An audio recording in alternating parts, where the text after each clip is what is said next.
Hello. Whatever your position on the trans issue, I think we can all agree that the current state of discussion is a mess. More and more, we tend to position ourselves into one of two competing camps. Are you pro-trans or anti-trans? Whichever side you pick, you know that the other side is full of jerks. And we post memes day after day to remind everyone of that, just in case they forget. At the same time, I think most of us would prefer to avoid the hyper-ideological approach and just have some respectful dialogue about where we should go from here. If you think that's a good idea and would rather help make things better rather than worse, then this video is for you. Full disclosure, if you're trans, that's cool with me. I'll judge you by your character like I do anyone else. More than 20 years ago, when no one was even talking about this issue, my wife and I asked a trans friend to be our first child's godparent. Does that make me pro-trans? I don't know, maybe. At the same time, I found many of the recent actions and demands of trans activists to be uncritical and sometimes absurd. Does that make me transphobic? I don't know, maybe. Many of the anti-trans folks have made certain arguments with which I agree, but they've often acted in a mean-spirited way at the same time, and I don't like that. And many of the trans activists, often with good intentions, have acted like bullies themselves, and, in the process, have made things worse for trans folks. Stirring up anger and hatred is usually not a good way to make the world a better place. Let's start with something I think we can all agree on. Someone out there just living their life without harming others deserves to be treated with basic dignity. When I come across a trans person, say at the grocery store, I know it's very possible that this person may have struggled deeply with issues of identity, may have faced mistreatment from family and community members, has to navigate society in very nuanced and tricky ways, and may be a really wonderful person. It's also possible this person is a narcissist screaming for attention and eager to scold folks who don't know the latest terminology. Both types exist, as they do in any group. But until someone shows me that they're an annoying douchebag, I try to treat them as if they belong to the former category. I know trans folks who are out there just trying to live their lives and be decent people, and it saddens me when I see folks mocking them or going out of their way to be a pain in the ass to them. So stop it. Assume the folks you meet are decent until they show you otherwise. Give people the benefit of the doubt. And don't assume that every trans person is on board with the radical trans activists. You might agree on more than you think. Something else that I think we should all agree on is that figuring out how to negotiate transgenderism in our society is really hard. These are very tricky issues. I don't have all the answers. Neither do you. Now, people on both sides of the divide have screwed up, but I want to say a word about the activists. Too many people act as if the solutions to some really complicated challenges are obvious. They are anything but that. I was talking with a college professor some time ago, not a trans activist, but a good lefty, and he said, "It's easy, just don't discriminate against trans folks." Really? Think about that. Discriminating means treating different people differently. Are we really going to treat trans folks exactly like cis folks, and immediately upon them telling us they're trans? If you think trans females should be able to compete with biological females in sports, you probably still want them to undergo hormone replacement therapy first, right? That's treating them differently. That's discrimination. Allowing trans men to compete as either men or women is also treating them differently. No one else gets to choose. Do we want to automatically place every self-proclaimed trans woman in a women's prison? Should all incarcerated trans men be immediately moved to men's facilities? That's what we'd have to do if we were to follow the simplistic advice, don't discriminate. That's what follows if it's really as simple as a trans woman is a woman. But it's not that simple.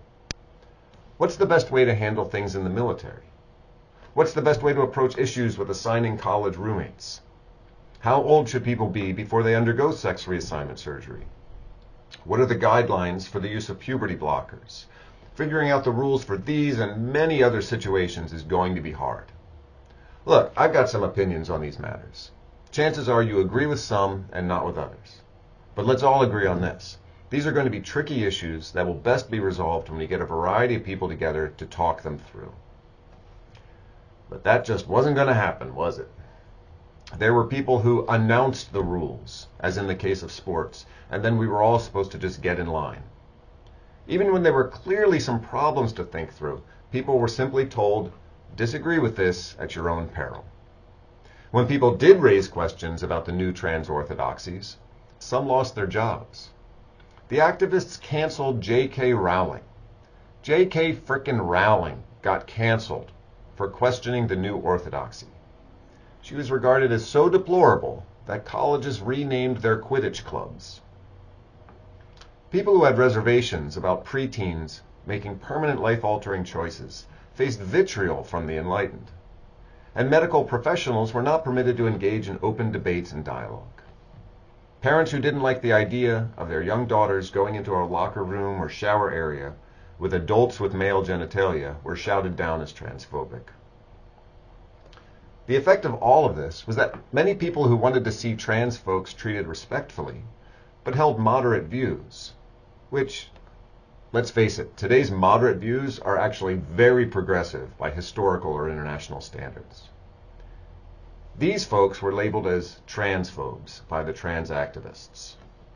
Now, some of these reasonable and compassionate people did the self-flagellating thing. They offered their groveling apology and asked to be told what they should believe and say.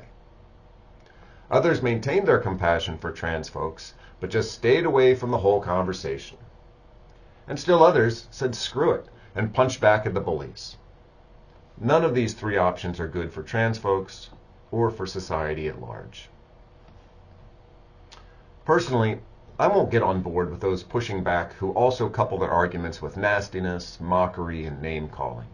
It's wrong, and I don't like it.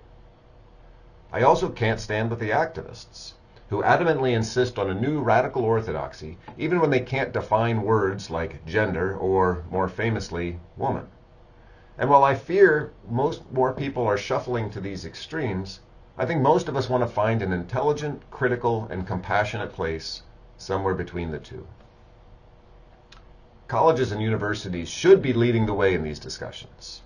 Committed as they are to critical thinking, the pursuit of truth, and social justice, you'd think they would be at the forefront, inviting in experts to debate these issues, creating panels for people to propose and discuss various solutions, encouraging free thought and dialogue on this important issue. Unfortunately, that's not the reality. Too often, mid-level administrators just tell everyone what they're supposed to believe and support. Once again, we see colleges and universities failing to live up to their guiding principles. But hope springs eternal. Maybe we'll get it right next semester. Okay, here's my general advice. If you stand more in the pro-trans group, fine. Make your case and put it out there for critical review. But too many of y'all have basically declared that trans folks should all be given whatever they ask for. That approach is not a wise one. Doesn't work with raising kids, doesn't work for any group. If you're more opposed to much of the trans movement, you can speak your mind while remembering the humanity of the people you're talking about. Conduct yourself with the same decency you'd like to see from others. If you have religious objections to transgenderism, okay, I understand that. Just make sure you remember your religion probably also objects to premarital sex, stinginess, profanity, selfishness, gossiping, and a whole slew of other sins. Make sure you're not picking and choosing which group of sinners to hate more than the rest. Finally, I know that trans folks often have to deal with a lot of shit. And decent people often want to be a bit extra kind toward anyone who's struggling in life. That's good. But treating people like they're fragile is not a good way to help them. You want to help trans folks? Be kind to them. But also help them find their strength and resilience. Treat them like adults. If someone makes a bad argument, point it out. If someone's making unreasonable requests, tell them. If someone's acting like a bully, hold them accountable. You can do it in a compassionate way. But don't pander to them and treat them like little children. all of us could be doing better on this issue, thinking critically and treating others with compassion and decency. You and I can't change everyone in society, but we can work on ourselves. Thank you.